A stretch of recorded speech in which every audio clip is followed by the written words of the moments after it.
أعوذ بالله من الشيطان الرجيم بسم الله الرحمن الرحيم اللهم صل على محمد وعلى آل محمد وسلم. Assalamu alaikum wa rahmatullahi ta'ala wa barakatuh. Bonjour et bonsoir à toutes et à tous, Inch'Allah. Je demande à tout le monde de partager ce vocal-là pour que tout le monde entier puisse écouter ce vocal, Inch'Allah. Bagni bela jene fe ay ni vocal in partager. Bela jene kase ka ni vocal in lame. Bela jene kase ka ni vocal lame. Bela jene kase ka konfeke ni non vocal ni alhamdulillah. Aw bade macha de docteur Sanyo Nasruddin inshallah. Allah ka ni sawabe, Allah ka hamna ko bela jen noya. Allah nyini be ka kuma fendo de kan. Femini a wakati sira akaka anga kuma akan. Akaka anga kuma fendo kan ka farafina ire kunu. Ka farafina kunu ka abosh ngola. Bika temina buli jonde kan odi ambala kan. Muso ka sige. Anu muso ka nyini. Ani muso ka toro. Dunia latika kono oye katimima do muso kungolora ku servo bo kafili o kera sababu ye bunye chama bi atala ka bo muso kan hali muso yereta akalama amba muso ka sige Nasruddin mina kuma odika amba usigela muso sigela nya bela jenima folo muso ti sigenne me bika sige kaju katime folo ka me muso ti akalama muso ka sige juma ne kaju katime sige bela jene ka ambadima oye muso ka konota na ka jigi kololo babeni kono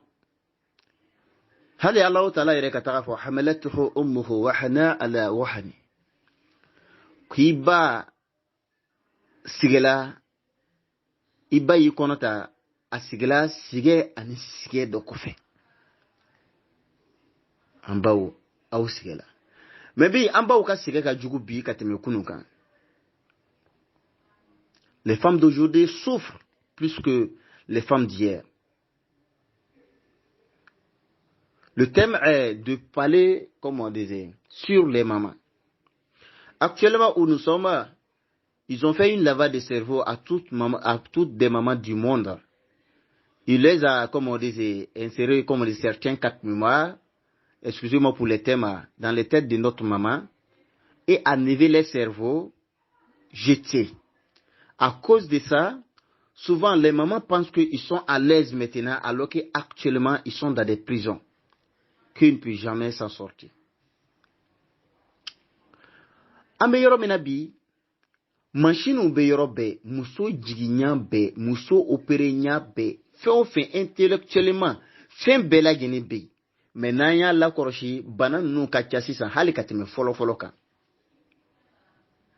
Bi, ame dunia latike minamba waka heketo. Okoni muso makene, heketo kuma fachokula. Koni muso mado seligila, ko deba ka jigi nogoya. Ambalako, bi kene jikela tugo alors que opération bekela ka ja kateme jigi normal ka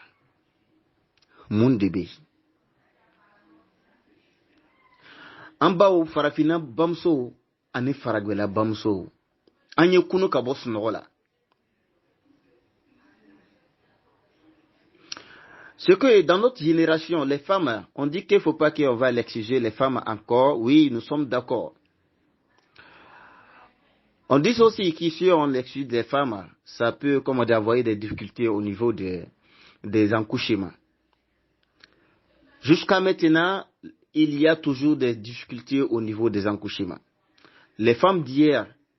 accouchaient, comme on disait, un peu facilement, plus que maintenant. Qu'est-ce qui se passe? Il y a quel problème au juste? Mon bana de pays, mon problème de pays, ambam so sigen no halibi alors que folo musorobao o tibe muso jigila ni krisi kelenye muso fana be furake muso be jigi ala ta ko fe nya tugu ni yeleke folo muso onoka seligi malgré oduna seligila malgré fait folo ka hal na so ni odi folo musorobao n'o tolo ka bondeni kono ka bubon kono cɛw bo ka ladara kelema même pas 30 minutes même pas 5 minutes ibedin kasikame o kela hawi hal an ka wakatira an yɛrɛ ɲana a kela dutiti ala sigati ala wa Nasruddin be yɔrɔ mina bi je suis convaincu ndanin do ala farafina dɔgɔtɔrɔ farafina sage-femme kan ka do écoleso wɛrɛ tugu n'o ye farafina ka écoleso ye ka dɔnni dɔw sɔrɔ ko yɛrɛ dɛmɛna ye dɔgɔtɔrɔso la ni muso taara dɔgɔtɔrɔso la n'o ye sodafɛ dɔgɔtɔrɔso ye a tora o sodafɛ dɔgɔtɔrɔso in na n'o ko a ma ko anw ma se taa dɔgɔtɔrɔso wɛrɛ la o bɛ dɔ fara muso ka bana kan an balakanw ti bɛ yen fɔlɔfɔlɔ ni muso kɔnɔma don kabi kalo kelen fɛn min bɛ kɛ o bɛ fɔ muso ye muso kɔnɔ kalo fila fɛn min bɛ kɛ o bɛ fɔ muso ye muso ka ɲi ka fɛn min kɛ o bɛ fɔ ye muso ma ɲi ka bɔ wagati min na o bɛ fɔ ye muso ka ɲi ka fɛn min dun o bɛ fɔ ye muso ma ɲi ka fɛn min dun o bɛ fɔ ye muso ka ɲi ka dɔnkili min da o bɛ fɔ ye a ma ɲi ka dɔnkili min da o bɛ fɔ ye kalo kelen kalo fila kalo saba ka taa se kalo wɔɔrɔ muso ka ɲi ka fɛn min fiyɛ o bɛ fɔ ye a ma ɲi ka fɛn min fiyɛ o bɛ fɔ ye daga min ka ɲi ka don muso ye o bɛ fɔ ye daga min ma ɲi ka don muso ye o bɛ fɔ ye fɛn min bɛ kɔnɔ tiɲɛ mɔgɔkɔrɔbaw ti b'a dɔn o b'o fɔ muso ye min ti kɔnɔ tiɲɛ min ka ɲi kɔnɔ ma o b'a dɔn fɛn min bɛ yen muso ka ɲi k'a dun a bɛ jigin nɔgɔya a ye musokɔrɔbaw ti bɛ nin bɛɛ dɔn farafinw an bɛ tagara min de yɛrɛ an bɛ tagara min an bɛ sira jumɛn de taara est-ce que an b'an yɛrɛ kalama n'an bɛ tagara wa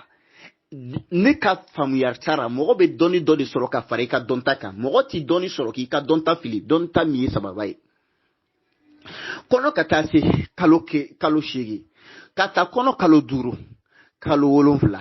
kalo 9 muso bɛ jigi kalo da o da la musokɔrɔbaw ti b'o kalama ni muso kɔnɔ min bɛ yen n'a jigira n'a den ti to musokɔrɔbaw b'o kalama kɔnɔ min bɛ yen n'a jigira n'a den bɛ to walima a den ti to musokɔrɔbaw ti b'o bɛɛ lajɛlen kalama ka taa se kɔnɔ kalo 9 ni kɔnɔ sera kalo 9 musokɔrɔbaw b'a dɔn ko a jigi wagati sera siga t'o la fɔlɔfɔlɔ mɔgɔw ti b'o dɔn ko den muso bɛ kɔnɔ kɛ kalo 9 de margero sila ni kɔnɔ bɛna tɛmɛ kalo 9 kan musokɔrɔbaw ti bɛ fila min kɛ pour que ka kɔnɔ lajɔ a ka wolo a wagati la o dɔnnen don kɔnɔ dɔw bɛ taa kalo 10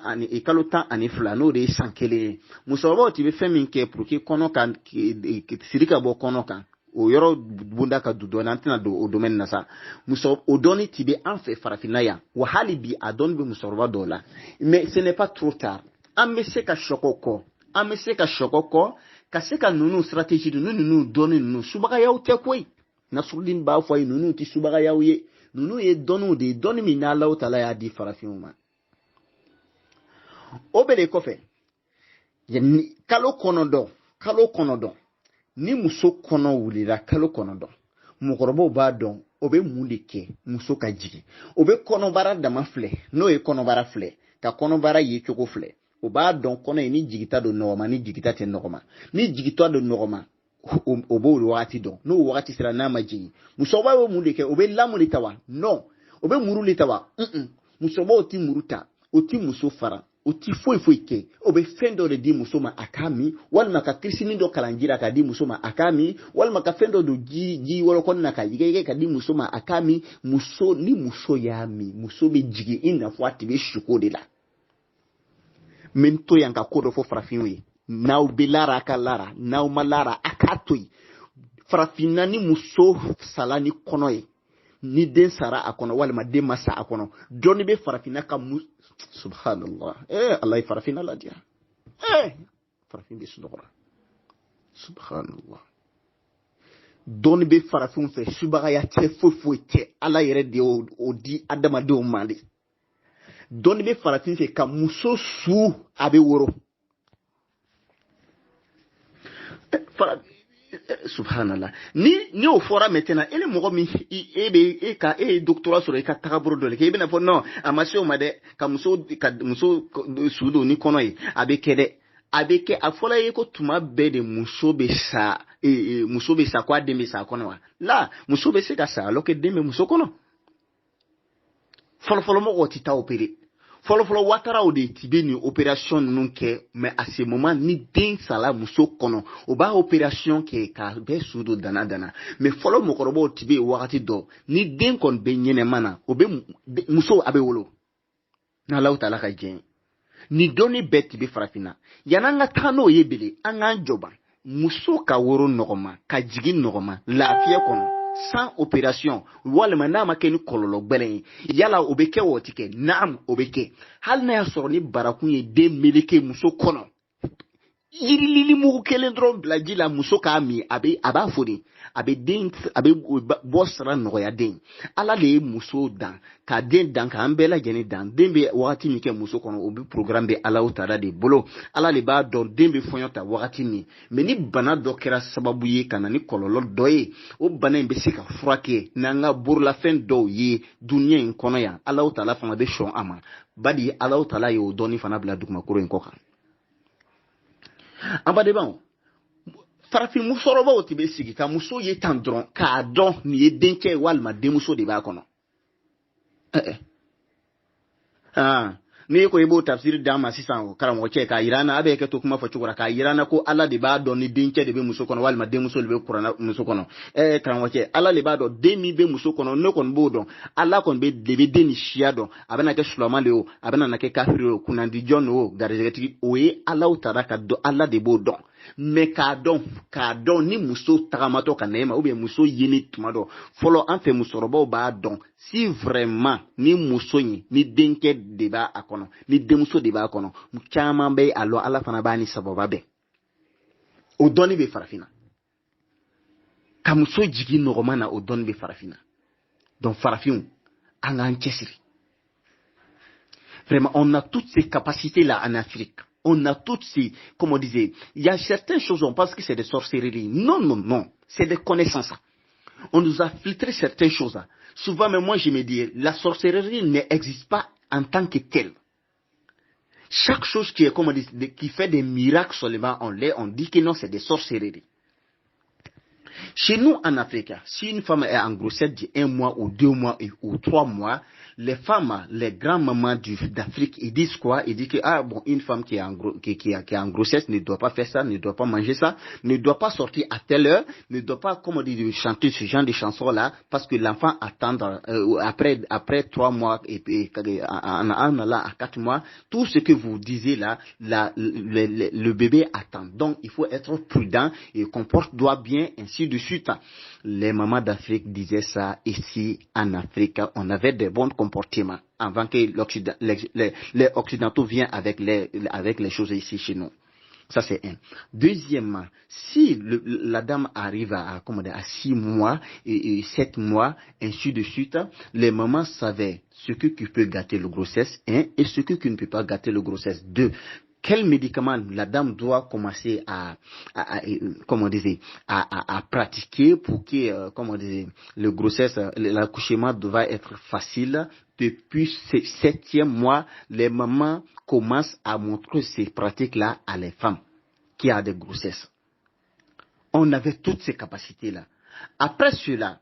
si l'enfant et la dame arrivent, comme on disait, à 9 mois, comme ça, tout le monde sait que c'est à 9 mois que le bébé, comme on disait, la dame doit accoucher. Mais s'il y a des retards, si le grossesse part dans 10 mois ou 11 mois, qui est 1 an, il y a toujours des médicaments en Afrique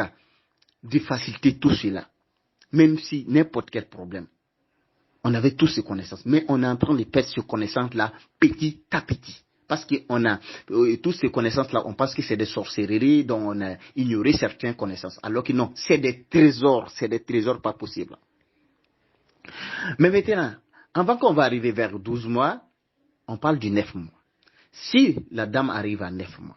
si c'est le jour d'accouchement, les grands-mamans d'Afrique, ils savent directement si vraiment c'est une grossesse qui va être facile ou si c'est une grossesse qui ne va pas être facile. Les femmes connaissaient ça en vain. Je ne sais pas si vous comprenez. Maintenant, si ça sera un peu difficile, les mamans avaient souvent des paroles comme des bénédictions, des paroles qui disaient, on appelle ça crissi, on lisait ça sur le lot, et puis la dame boit, maintenant, et puis sur le champ, elle accouche, comme du miracle. Souvent, il y a de certaines choses, il y a de certaines plantes, il y a comme certains des animaux. Hein, en pratiquant cela, la dame, elle va accoucher sur l'instant. Dans 100 opérations, excusez-moi pour le thème, mais dans 100 opérations, peut-être 60, les Africains ont capable de résoudre comme des 60 problèmes. 100 opérations. Moi, je suis un tradipraticien, je suis dans le milieu, je sais ce que je suis en train de dire. Et puis vous qui me connaissez aussi, vous savez ce que je suis en train de dire aussi. Donc, il faut que l'Afrique doit faire marche arrière. L'Afrique doit faire marche arrière. Ce genre de pratiques-là, est-ce que nous, les tradipraticiens, on va s'asseoir, oui, vraiment, si vous avez des difficultés au niveau de là, venez à moi. Non, non, non. Tous les Africains doivent connaître certaines pratiques à ce sujet-là, à ce niveau, pour se soigner eux-mêmes à la maison. Et toutes les sages-femmes de l'Afrique et toutes les sages-femmes du monde entier doivent se soumettre. Je ne sais pas si on dit soumettre ou soumis, je ne sais pas, à l'Afrique pour chercher certaines connaissances. Arrêtez, on n'est qu'à laisser les orgueilleux et ce que tu ne connais pas, il faut rechercher, il faut t'abaisser, je ne sais pas, il faut faire un genou, il faut faire des recherches chaque fois. Ce n'est pas forcé d'être dans les réseaux sociaux, chercher certaines méthodes. Déplacez-vous, respectez des connaissances pour avoir et pratiquer, pour que l'Afrique, pour qu'on doit être, comment dire, meilleur ici en Afrique. Faut pas qu'en sabotant certaines choses, je ne sais pas, en supportant quelque chose, on sabote tout, les connaissances. Non, non, non, ce n'est pas comme ça. Hein? Il y a d'autres qui disent que non, c'est pas toutes les recettes des grands mecs qui sont bons. Et ceux qui sont bons. Même si ce n'est pas tous qui sont bons. Et ceux qui sont bons, est-ce on les a pris? Non, on les a pas pris. Hein? Toutes les connaissances de l'Afrique, là, on a considéré ça comme des sorcelleries. Actuellement, en Amérique même, on ne parle pas de sorcellerie. On ne parle pas de sorcellerie parce que chaque chose, même les téléphones que je suis en train de parler, c'est des sorcelleries. Tout cela, c'est des sorcelleries. Ils ont pris ça pour faire du bien avec. Oui, moi je n'ai pas dit qu'il n'y a pas de sorcellerie, mais il y a certaines connaissances de l'Afrique, on prend ça comme sorcellerie, alors que non, non, non, ce n'est pas ça. Donc, fanga shoko kofe. Frafindeon, aunga shoko kofe.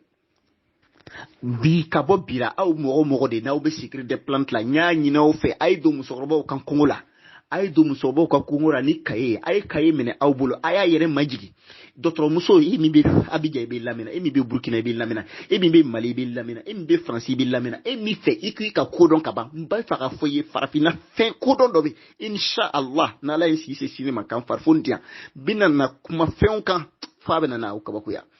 Feon be muso kan ka yere lafiya ni femye. Bi follow anga bamso. Obe konota, obe barake ni konoy, obe sport be de ken konoy, obe sene ken konoy. Ka fɛn bɛɛ lajɛlen kɔnɔ ka taga jigi foyi ti k'o la mais bi an fanga ka dɔgɔ dominiw y'an fanga dɔgɔ fɛn caman bɛ yen da tɛ se ka s'a ma siranya bolo ma a bɛɛ lajɛlen y'an fanga dɔgɔya ni muso ye kɔnɔ ta bi hali sonba fani muso kɔnɔma dɔ bɛ n'a ye sonba fani ta wallahi a kɔnɔ bɛ bɔ u b'a fɔ k'a kana sonba fani ta an bɛ to fulakisɛ kunun de la sa hali n'o y'an fulakɛ n'a ye a tɛ sonba fani ta a bɛ to pɔmudon ni fɛnw na jigi wagati bɛna se o k'i ka tagama i t'a lɔn ko ko dɔ bɛ yen mun de y'a to k'i ka tagama k'i ka support kɛ i ka maga ka se ka fanga sɔrɔ musokɔrɔba dɔw tɛ bɛ yen an bamusow tɛ bɛ yen dɔw bɛ jigi foro sira kan dɔw bɛ jigi so kɔnɔ yanni tin bɛ wuli yanni mɔgɔw b'a fɔ ko bɛ na jigira ka ban Allahu Akbar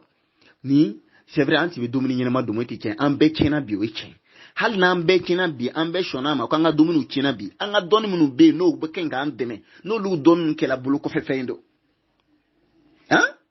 bi kuma siranya bolo ma le sinon me tiɲɛ yɛrɛ fɔra bi sunguruden fɛn o fɛn de bɛ yen n'a bɛ jigila kura ye a bɛɛ bɛ siranna musokɔrɔbaw ɲɛ parce que munna a kana ban ka n den ɲimi ne y'a fɔ a ye caman subaga ma besoin k'i den minɛ ka sɔrɔ k'a ɲimi o n'a ka subaga diya subaga kɔni n'a k'a diya a b'i ni den bɛɛ ɲimi ka sɔrɔ i ma jigi ban o se bɛ ala y'o dɔnni bila dugumakɔrɔ kɔ kan n bɛna min fɔ ye an k'an yɛrɛ majigi an kana to ni mɔgɔ min kɔrɔla ni se t'a ye fiyewu an k'o kɛ subagaw ye o fɛrɛla ma an ka cɛkɔrɔba minnu bɛ n'o kɔrɔla minnu bɛ lɔgɔ fiyɛ la an tigɛ n'o ra sabara gbɛngbɛla ni a fatɔ minnu bɛ sirada ra minnu bɛ fani ɲɛnɛma t'o ra olu de y'an ka sabanw ye olu de y'an ka kodɔnnaw de ye Nasrudeni de b'a fɔra ye Nasrudeni bɛ kumana tan jinɛw m'a kalan foyi m'a kalan cɛkɔrɔba minnu bɛ yen n'aw tigɛra la o de ye Nasrudeni kɛ dan bi an ye kunu farafin ay wuli an y'a fɔ sisan sisan ko an bɛ se ka dɔ kɛ an kana sigi ka to kuma bakɛ la ne b'o de fɔ farafin an bɛ kuma ba min na tan hali ni tubabu ye réseaux sociaux dama tigɛ an na wallahi an bɛɛ bɛna an ka grève an ka président kama an b'a fɔ président o bɛ fɛn min fɛ a d'o ma koyi a d'o ma o k'an ka réseaux sociaux labila o ye réseaux sociaux dama de ye an ka kuma caman dabila an ka baara kɛ k'an yɛrɛ ka fɛnw sigi an yɛrɛ ka dɔnniw kɛ an yɛrɛ n'a gbanna an ka suma parce que ala y'a dɔnni di an ma ala ye dɔnni min di e ma sɛ don sansara na o ye sɛtigi ka ko ye sɛ i ko tilen yan dɛ o ye sɛ yɛrɛ ka ko de ala ye dɔnni ninnu bɛɛ bila k'a di an ma sa nous maintenant de s'en servir n'an ma se k'an yɛrɛ an ma se k'an ka dɔnni ta don n'an ma se k'an ka dɔnni ta don dɔnni min tɛ e la e bɛ fɛ k'o dɔnni sɔrɔ kameleyara a tɛ sɔrɔ kameleyara a bɛ sɔrɔ majigi de da i n'i ka galan n'i ka président n'i ka ministère de la santé ya bɛɛ i b'i yɛrɛ majigi de ka dɔnni dɔw sɔrɔ ou bien ka ko dɔw organiser ka se k'o dɔnni sɔrɔ tant que n'i m'o kɛ fiyewu cɛw bɛ cɛ la i t'olu ka dɔnni sɔrɔ fugariya la fiyewu an bamusow sigɛra ten wa an baw fɛn minnu bɛ fɔ sigɛ minnu bɛ fɔra a ye olu tɛ sigɛ ye sigɛ yɛrɛ n y'o de fɔ a ye ele maa o maa n'i ye tulon k'i ba la yɔrɔ min b'i bugɔ ɲɛnama o de ye a y'i woro sigɛ min kɛ tan dɛ ko dɔ y'a yira n na hali n'i ye duniya bɛɛ lajɛlen ta k'a di i ba ma i ba bi n'i woro wagati min a ye hunna min kɛ min kɛ tan dɛ a kelen tilan 100 i m'a 3 kɛ fɔlɔ o juru bɛ bɛɛ de kana o juru bɛ cɛbakɔrɔ bɛɛ ani musobakɔrɔ bɛɛ de kana n'o sira bɛ yen k'a nɔgɔya n'an don b'a gɛlɛyara sage-femme bɛɛ tɛ muso jigila bɛɛ tɛ mais dɔw bɛ yen o bɛ fɛn o fɛn muso ma jigitɔ la hali kabako de ne kɔni fɛ fɛn min ka nɔgɔ banabagatɔ ma o de ye furakɛlikɛla bɛ fɛn min fɔ banabagatɔ ye fɔlɔ o de bɛ banabagatɔ fulakɛ a 50%. bana dan ye jigili de fɔlɔ musokɔrɔbaw tun bɛ mun de fɔ ni kɔɲɔmuso furu la n'a bɛ commencer ka banamɛsɛnw kɛ u b'a fɔ de ko ala y'a kɛ sumaya ɲɛnama ye o kɔrɔ de di jigi daminɛ fɔ ka taga ban bana de mais a bana fana ka nɔgɔya dɛ ka taa kɛ bana guda yi ka taga kɛ hali jigitɔ problème ni muso bɛ jigila a bɛ entre vie a bɛ saya ani balo de cɛ ala kelen pe de bɛ se ka muso bɔ n'alaw taala titi muso ɲina ko dɔw kɔ wallahi muso titi den woro tugun ala b'o la ɲina de cɛw fana muso bɛ kɔnɔ ta o kɔnɔbara la wa cɛ bɛ kɔnɔ ta a kunkolo la parce que cɛ sɔbɛ kelen bɛɛ muso jigitɔ a tɛ nɛnɛ kelen fa bɛ ɲini ka wuli a la ma fɔ cɛ sular dɛ parce que nin yɔrɔ in na adamaden ala bɛ hinɛ na cogo di ka sɔrɔ anw nin ka jugu an nin ka jugu ka taa se k'a dɔn baara la cɛ dɔw fana bɛ yen n'a muso bɛ jigin a bɛ dulɔ min yɔrɔ la dɛ wallahi ala tɛ hinɛ na fiyewu ka adamadenw to cogoya dɔ la fiyewu n'an kɛra saga ye ala b'an saga filɛ ye f'an ka kɛ mɔgɔ parce que ala taala y'an guider de donc f'an k'an yɛrɛ guider de ka tugu ala taala ka kumakan kɔ ani ala taala ka sariya kɔ n'an ko an bɛ to an yɛrɛ nisaw ko la an bamuso o b'aw nɛgɛ ni fɛn min ye an b'an yɛrɛ nɛgɛ ni fɛn min n'an ko an bɛ to la wallahi an bɛ taa kɔlɔlɔ dan de la o b'an nɛgɛ na k'an ka droit min d'a ma o ta ye an ka droit yɛrɛ ye fɛn de ye an ni ka lafiya o de ye droit fɔlɔ ye bamuso o de ye droit fɔlɔ ye ni mɔgɔ ye sanu bilen bila i bolo la ka tasuma kisɛ bila i senkɔrɔ a ma foyi d'i ma hali a tɛ kana sanu bilen d'i ma yarabi a fɔ ko ɲuman ala ka d'a ma vraiment ala k'an baw sabati an bolo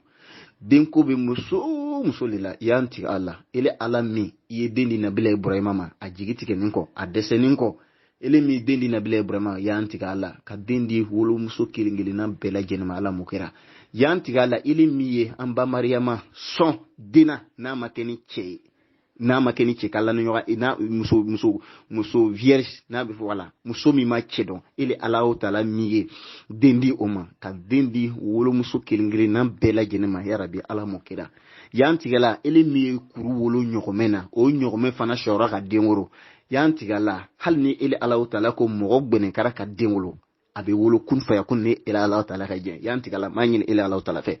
nasuru n bɛ dɛmɛ min kɛra dunyalatigɛ bɛɛ lajɛlen ye ala y'an tigɛ la n'a y'a sɔrɔ ni ma kɛra ele ala yɛrɛ jate kama y'an tigɛ la wolomuso kelen-kelen bɛɛ lajɛlen sɔn den na ka bɛɛ lajɛlen nisɔndiya yarabi ala m'o kɛra cɛ fɛn o fɛn de bɛ yen ni denko gɛlɛya bɛ a la y'an tigɛ la ka jisɔbɛ jigin bɛɛ lajɛlen sɔrɔ la an ka den barakama woro den minnu bɛ kɛ sababu ka farafinna yiriwa ka farafinna nisɔndiya ka farafinna ta n tɛ n'a munafiku ko ye dɛ den munnu be se ka jɔni farafina ye ka cɛw dɛmɛ ka farafina yiriwa fo ka taga se dunya yɛrɛ ka wuli ma ya rabbi k'o den barakamaw jigi farafindenw sɔrɔ la ya rabbi ala mo kɛra yan tigɛ la farafinw be ko minnu kɛra ala kana ta o ma fiyewu ka mɔgɔ tɔw tɔɲɔ ala i ka waliju be i ka mɔgɔ babaw b'an cɛ ma o dɔw yɛrɛ b'o t'o yɛrɛ dɔn mɔgɔ yɛrɛ t'o dɔn ni lahara yɛrɛ tɛ o tɛna n'a dɔn yɛrɛ k'olugu de ye mɔgɔba ye yan tigɛ la a kɛ olugu mɔgɔ baba ninnu kama a kɛ i ka ciden yɛrɛ bonya kama i ka kuranaba yɛrɛ bonya ani i ka alikaba yɛrɛ bonya kama ka ninnu bɛɛ lajɛlen nɔgɔya ka den barakama di an bɛɛ lajɛlen ma ala m'o kɛra yan tigɛ la ka jigi nɔgɔya muso kelen kelenna bɛɛ lajɛlen ye ala m'o kɛra ni muso muso de bɛna na jigi ka jigi salimu yarabi ala m'o kɛra ka ni lafiya yarabi ala m'o kɛra ka bange ka bange joli ni a sigɛ n'a kɔrɔtɔ nin bɛɛ lajɛlen ka bɛɛ lajɛlen nɔgɔya k'an bɛɛ lajɛlen lafiya ala m'o kɛra an ka Côte d'Ivoire n'an ka Burkina n'an ka Mali n'an ka Gabon n'an ka Mauritanie n'an ka Laginɛw k'o diya n'an ka Ghana n'an ka farafina bɛɛ n'an ka Faransi n'a Amérique la n'a dunya yɔrɔ bɛɛ lajɛlen k'a diya an na yarabi ala m'o kɛra k'an sabati tiɲɛ kan yarabi ala m'o kɛra sunkaloba min bɛ nana k'an si tɛmɛ ni sunkalo in kan yarabi ala m'o kɛra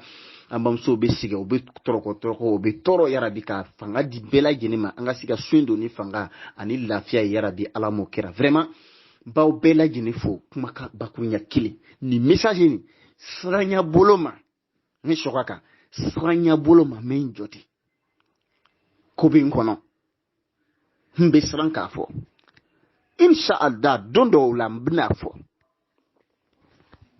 a ye vocal lamɛn dɛ n'a y'a lamɛn n laɲini 30 minutes hali n'a ma s'a ma n'a y'a lamɛn a ye sɔgɔ a kan a ye sɔgɔ a kan a ye sɔgɔ a kan a ye sɔgɔ a kan